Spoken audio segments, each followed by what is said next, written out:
everybody, and welcome back to AllisonTV. So today, guys, we're going to be going through the tips on how to get through that breakup. It's love season. There's a lot of single people. There's a lot of people who have gotten broken up with during the love season. There's a lot of people reminiscing about past relationships during love season. And it's about to warm up outside, which means cuffing season is almost over. There's a lot of hot girl and hot boy stuff going on in the summer. But the downside to that is someone is gonna get hurt. So these are just tips to help us get through our difficult time. Please like and share this video and subscribe, and let's get into it. Tip number one, something that I don't think people tell you to do enough is just cry. I don't think people realize, like, ending a relationship can be a bit traumatic. You spent so much time and so much of your just giving yourself to somebody. You get comfortable, you probably have soul ties with that person. You gotta cry it out. It's okay to be hurt. Crying is a part of properly healing, and it's scientifically proven to improve your mood and help you feel better and kind of soothe you and keep you emotionally balanced. Have you ever just cried, and after you cried about something, you just felt better about it, or you felt over it? Well, that's what that does when you cry about something. It detoxifies your body, and just like laughing, it reduces your stress, and you burn like 1.3 calories per minute when you cry. Also, when we tend to cry about situations or certain things that hurt us, when you cry about it, I'm talking about ugly cry, boohoo cry, you remember that, and it helps you to not really want to be in that place again. You remember how hurt you were and how bad you cried about it, and how embarrassed sometimes you feel about how bad you cried about something, and it just helps you to move on and just not really look back. Tip number two, switch it up. When you look good, you feel good. Change your hair, dress up, do your makeup, redecorate your room.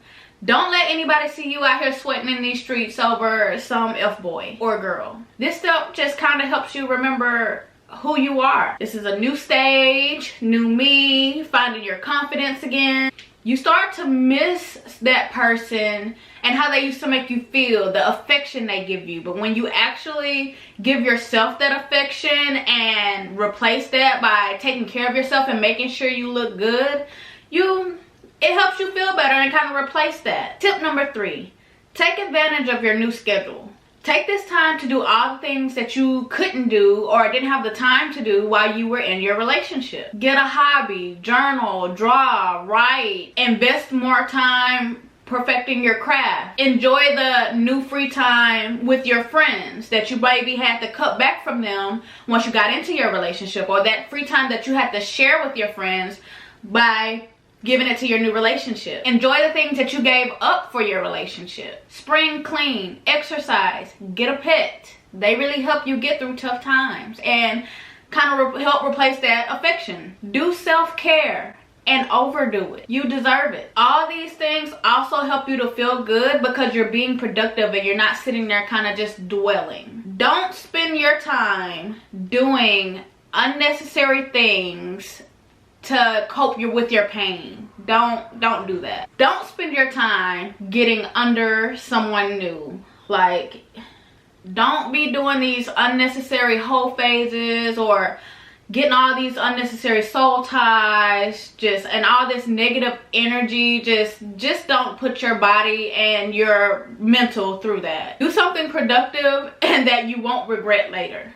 Tip number four, cut them off. You can't be out here still trying to be friends with your ex or somebody that hurt you when you still got feelings there. Block them, unfriend them, let go of the idea of closure. Avoid the places you know that they're gonna be at or that they hang out at often for a little while. If you have mutual friends, they'll probably not like invite you guys to some of the same events, and don't be offended by that. They're awkward by the situation, and they don't want, especially if they know your feelings are still there, that you're hurt, just appreciate them not really wanting to cause any drama, conflict, or hurt your feelings or put you in uncomfortable, unwanted situations. When you get stuck on closure, like a lot of people say that they need closure, I never really understood that, to be honest. Either we're over or we're not. Like, it is what it is. 9 times out of 10, if we break up, we already know why we're breaking up. We already know what the existing problem is. There's no one breaks up with somebody and just not really tell them, or they don't understand where things went wrong. I'm not saying that's in every case, but to just those relationships that's like, oh, I just need closure, come outside, you're gonna find yourself going back and forth to that person or getting sucked into it, especially if it was a toxic relationship. You're gonna keep going back to that person because you're stuck on the idea of closure. And then you're gonna make it harder for people to comfort you when you are upset when you guys break up, because they're like, oh, y'all do this all the time. Y'all break up and then y'all get back together. Your friends are gonna be like, oh, I can't wait for them to get back together so they can shut up. Or I can't wait for them to break up because they toxic. No one takes you serious and no one takes your pain serious. Anyway, so what you calling for? You made up with that Jody yet? No, I ain't thinking about his ass. Yeah, right. Don't social stalk them. You're gonna get your feelings hurt. Don't be weak because they think that they'll be able to get away with it. Like if you leave a relationship because he started cheating on you, but then you're always letting him come and get his closure and then talk to you and you end up getting sucked back in and all this stuff, and he's gonna continue to think that it's okay for him to do these things, and it's not. Tip number 6, get to the root of your relationship issues. If you constantly find yourself in the same relationship over and over, just different person, then you need to take a step out and just learn yourself and understand, try to understand why you keep choosing the same people or ended up in the same situations. Pray, meditate, sage yourself, see a therapist. This will also help you not to bring hurt or baggage into your new relationship, because you'll know what you want, you'll know what you don't want. Just take out that time to figure out, okay, this is what I want and this is what I don't want. This is what's working for me and this is what's not working for me. Because you will eventually be in another relationship again. And you don't want to put the faults of your past lovers on your new lover. Find out, is there things in your childhood, such as seeing your parents or your grandparents' relationship, as to why you keep ended up in certain relationships or why you keep attracting yourself to certain things. Have a new mindset on how to love, because now you know how not to love and what love isn't, and how to identify the difference between the two. Tip number 7, understand that you are not perfect and that you need to reflect. It's not always solely the other person's fault in a relationship. In some cases it is, but most cases it's not. Most men, especially the ones who are gentlemen, aren't really vocal about the things that you do that they don't like. Just like women don't vocalize when they upset and why they've been mad all day. A lot of men won't pinpoint the things you do that they don't like, so they just change their behavior. You just notice them acting differently. Don't victimize yourself. Stop going around telling people he did this to me and he did that to me. Take accountability. Step back and see, okay, what did I do? Even if the relationship was just totally horrible, yeah, it was his fault, he did this, he did that. Also take a step back and look at the things that you did. Did you have a horrible attitude? Did you talk to him crazy? Did you belittle him?